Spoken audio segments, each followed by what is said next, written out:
Hi YouTube, and welcome to my deep breath review and reaction video. In this video I'm going to talk about what I thought about the first episode of Series 8 of Doctor Who. And as usual, this video will contain spoilers from episode 1, so if you haven't seen it yet, then look away now, I'll give you a few seconds. Okay, so I'm going to post these videos on a Tuesday or a Wednesday every week because I can't see the episode live because I'm at work the weekend, which is unfortunate, so I can't see the episodes broadcast live. So I'll be watching them when I can catch them. If I'm not until late on Sunday, I'll watch it Saturday night when I get in from work, or on Monday, but I have to watch it multiple times in order to be able to give a decent review of it. So I'm going to talk about the things that I liked, things that I didn't like, and about characters and plot and monsters and just everything. I'm going to start with Peter Capaldi, who's playing the new Doctor, and I think he is a very, very interesting choice, a very good choice. And we were promised a darker Doctor of Stephen Moffat, and I think on that note he's delivered massively. He's so mysterious, the new Doctor. He gave a stern look in one of the scenes, and that gave me chills. I was convinced that he had actually pushed the half-faced man out of the window. I'll talk about the half-faced man later, but I was convinced that he'd pushed him instead of him falling.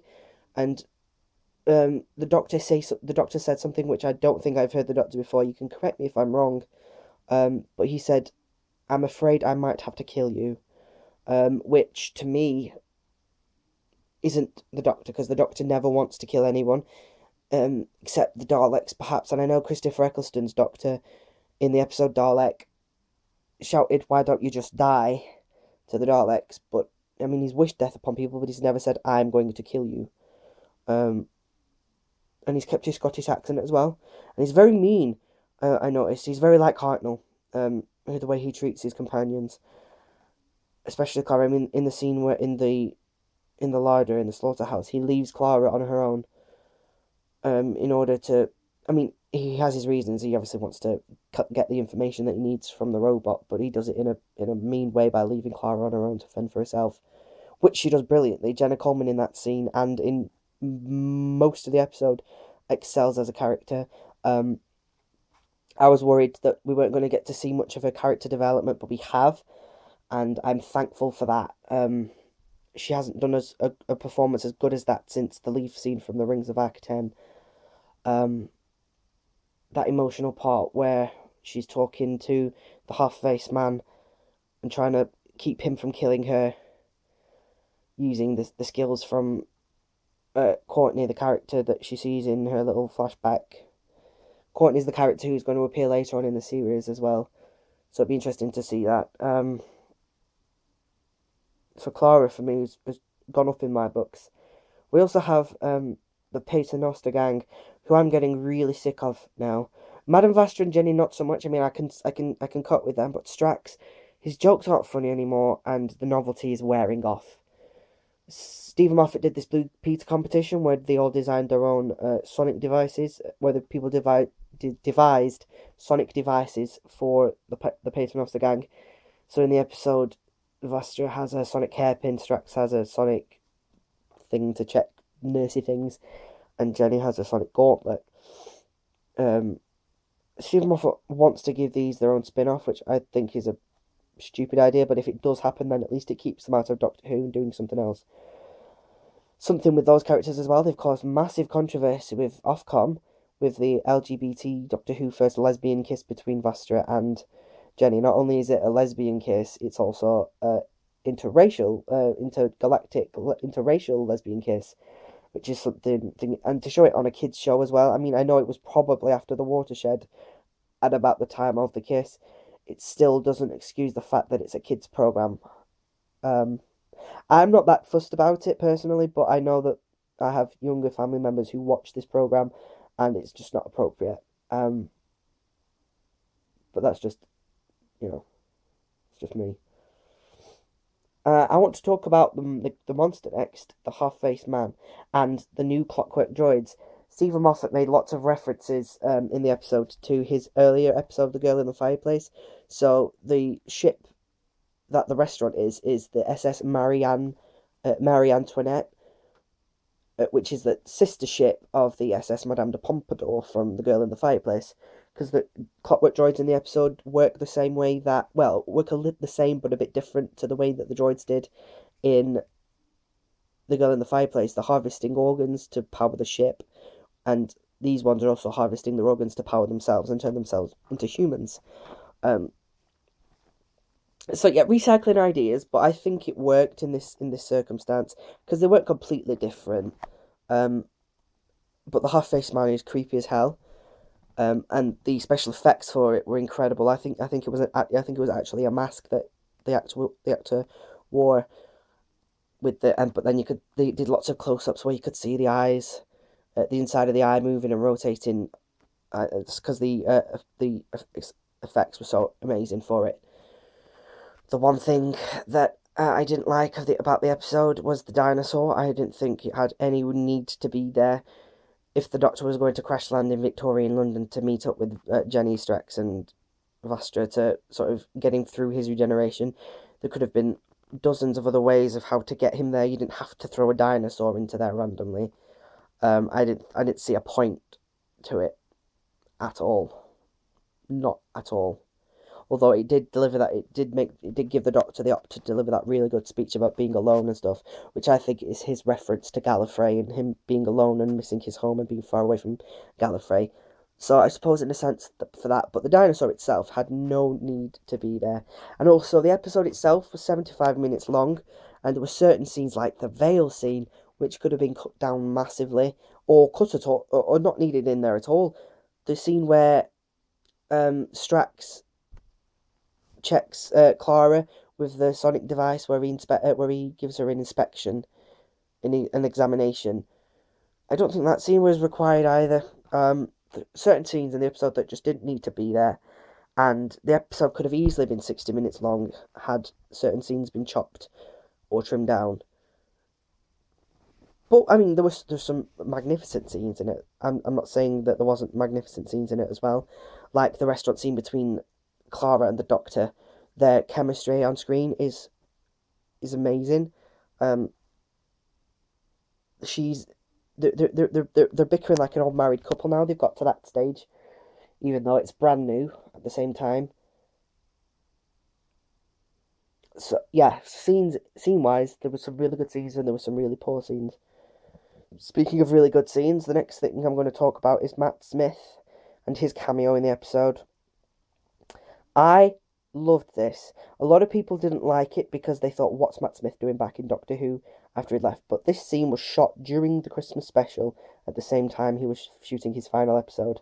Stephen Moffat already had this idea in his head, and I think he needed it because when David Tennant regenerated into Matt Smith, the one thing I always said was people aren't going to warm to Matt Smith fast because of how selfish David Tennant's Doctor was in his regeneration. Don't get me wrong, David Tennant was incredible, and I'm not disputing that, but I don't want to go and, oh, I want to stay and blah, blah, blah.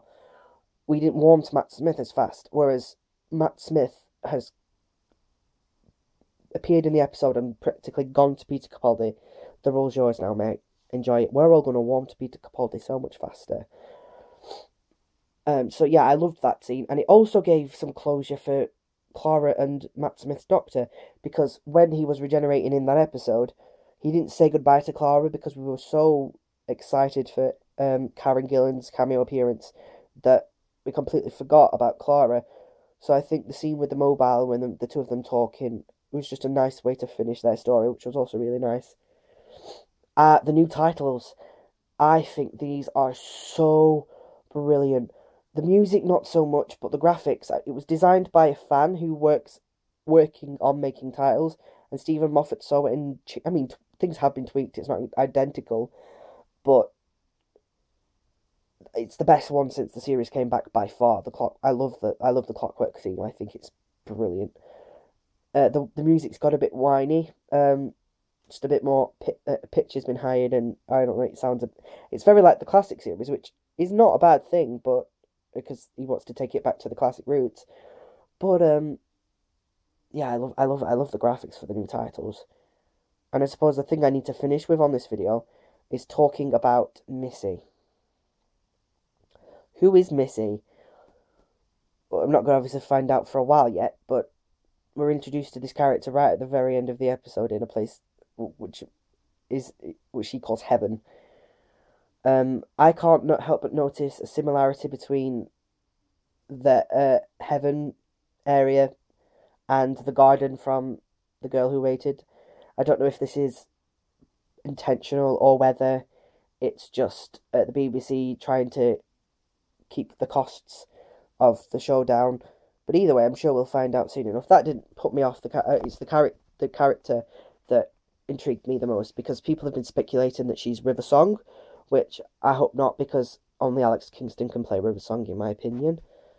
People have been saying it's a female version of the Master, which I think Stephen Moffat's pretty much ruled the Master out, but he's known to lie before.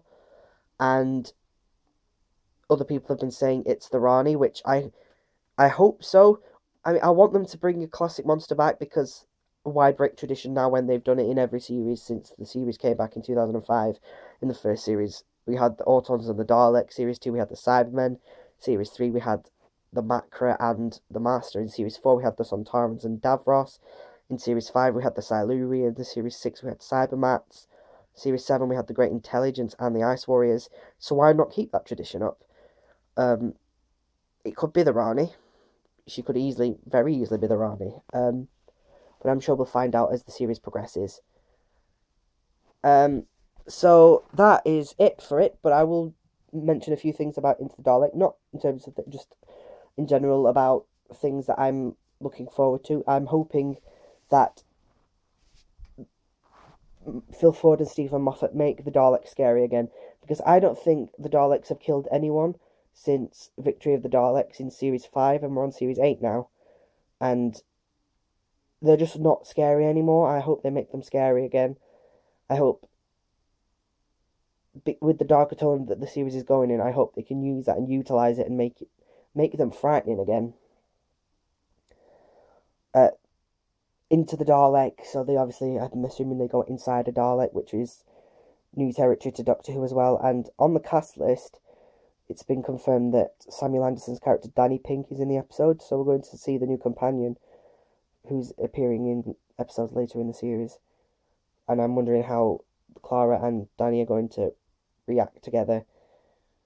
But we can only wait till Saturday to find out. So I'll be bringing you another video, obviously next week, once I've watched the episode a couple of times, to be able to talk about Into the Dalek. And if I've got time, I'm going to post some separate videos about my favourite things about Doctor Who, and I'll be doing them with a few of my friends who also love the show as well. So, like this video, subscribe. I'm new to YouTube, so I want to get some subscribers. And if you've got any questions or queries about the episode, I'll try leave a comment in the box below, and I will try my best to answer them. Thank you all very much, and I will see you next week with Into the Dalek.